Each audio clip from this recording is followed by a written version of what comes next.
So you have them essentially spying on the British public. This is the British Army. There's some leaked files where you have them saying their top annual priority is to kill Musk's Twitter. I wonder if you had a chance to investigate, when it comes to our country, the United Kingdom, the intervention of the 77th Brigade, Logically AI and CRISPR. The 77th Brigade, it's very interesting that you bring up. That's a unit of the British Army. It's dedicated to informational operations.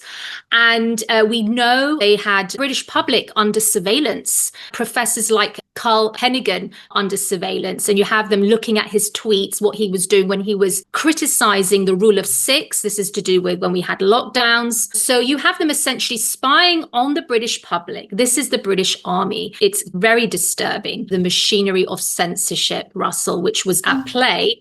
And obviously the blueprint was set with this recommendations coming out of Event 201 to combat what they deem as misinformation.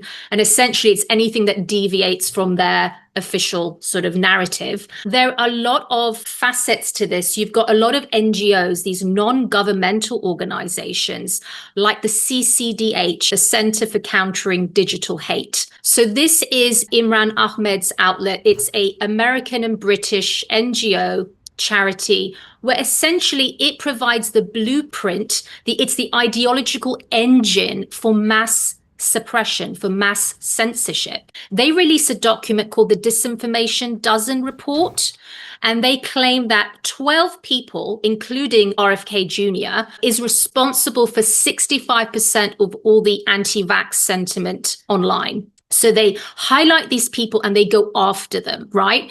They get deplatformed. Do you remember the Twitter files that got disclosed not so long ago? And you have like internal memos from Facebook, and they're kind of boasting how they're sort of, deplatforming these individuals. We know that the Biden administration worked with big tech companies to silence any dissenting voices. And that happened also in the UK. They pushed us super hard to take down things that were true. Anything that says that vaccines might have side effects, you basically need to take down. Who's telling you to take down things that it was that talk about vaccine side effects? It was people in the Biden administration. It wasn't just a US thing, but actually the CCDH spurred this whole on, and they are a UK-centric organization. There were some leaked files where you have them saying their top annual priority is to kill Musk's Twitter. And a way of killing Musk's Twitter is to do all these advertising boycotts and things like that, because they're literally,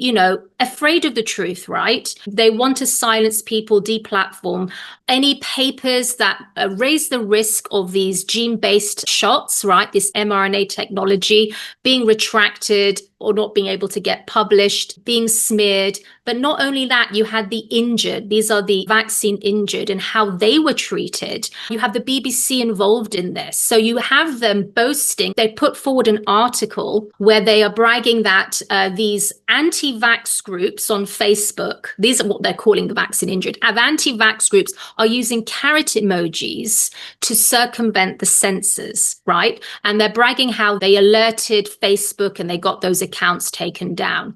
We know that the BBC helm the Trusted News Initiative. This was set up in September 2019. And what was that? That was essentially a cross-platform censorship network. Again, going after any dissenting voices in real time, okay? And this is what we're seeing play out. So we saw this unprecedented use of censorship coming out of 3/11.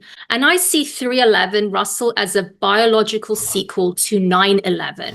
Sort of like we enter this new era. So 9/11, what did we see come out of that? We saw this rise of mass surveillance. We saw endless wars.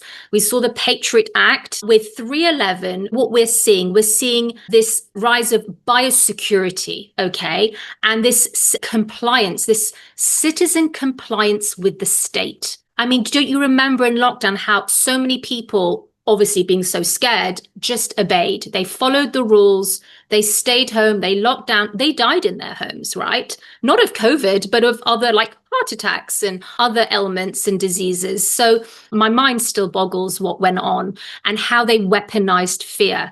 We must not forget this was a major psychological operation because early on, they knew that the infection fatality ratio was like at 0.1%, which is comparable to a severe flu season. Okay. They knew that early on. But what did they do? They scared the public, like, where they died in their homes. They didn't go out.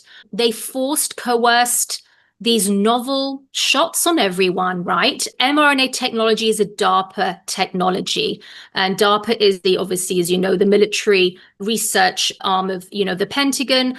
And we know that they were really desperate to bring out this mRNA technology. BioNTech and Moderna had failed to bring any mRNA product to market prior to 3/11. So it takes this disruptive event, right, this health crisis to usher in this new novel technology. And I believe the lockdowns were a psyop. So people were so desperate to get the shot so the economy could go back to normal, they could have a normal life, they could travel, all of these things. It was just to coerce the public. And I believe it was, the greatest crime against humanity. I'm feeling very angry now. It's reminded me of the depth of it and the tenacity of the event and the severity of the deception. On the number of layers, and also when you start to list the institutions and groups involved, the BBC, the British government, DARPA, it's so far-reaching, so ridiculous. And of course, the media shaming and the attacks. I remember I saw something in the Times where it said that the 77th Brigade had been specifically tasked with taking down and taking out vax misinformation propagators in the UK. Well, at the time of the pandemic, Sonia, not to make everything about me, but I do notice I have that habit. There was not a person that was more saying, hey, you want to be careful of these vaccines, and I don't trust the government, and I don't trust Big Pharma, and I don't trust the media. Yeah. There was no one doing that more in the UK than me. And what I'm beginning to appreciate and understand is, as long as they've got plausible denial, do you really think that Moderna were spending money here on Logically AI and the British government was spending here and the 77th Brigade were doing this? As long as they can sort of find ways to continue to advance control, they'll do it. And like in our country right now, there's sort of political upheaval and distraction and all of that. But generally speaking, the train is still on track, Sonia. NMN, a natural supplement that's known to dramatically improve health and longevity by serving as a precursor to NAD+, and is vital for the functioning of the 37 trillion cells in your little body.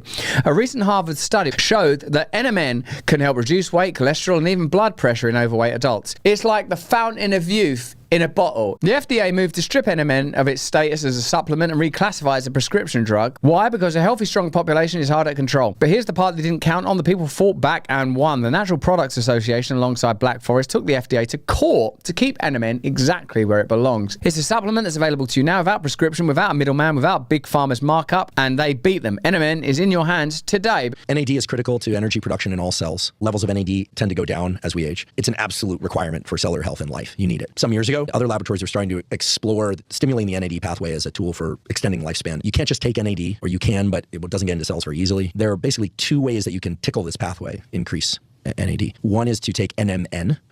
NMN could soon be a prescription drug that you can only get with a prescription. And then I think Metro International Biotech will likely hold the patent. I will say with NMN, a couple of things happened. Energy, my recovery from workouts, much better. I had to take it early day because it was giving me a lot of energy. Mm-hmm. I did notice like my hair and nails growing at a ridiculous rate. Mm-hmm. And then I came off it just as a control experiment, slowed down again. So it was really interesting. I think there's something there in cellular growth pathways. Interesting. So there you go. NMN is so effective that Big Pharma are trying to stifle it and strangle it, but you can get it now through Black Forest. For the next 48 hours, Black Forest is doing something for the 4th of July they've never done before. Buy one, get one free across the entire store. The biggest promo of the year. And on top of that, they're throwing in a free bottle of NMN with every single order. So do the math. Buy one bottle, you get one free, plus a free NMN. That's buy one, get two free. 3 bottles for the price of one.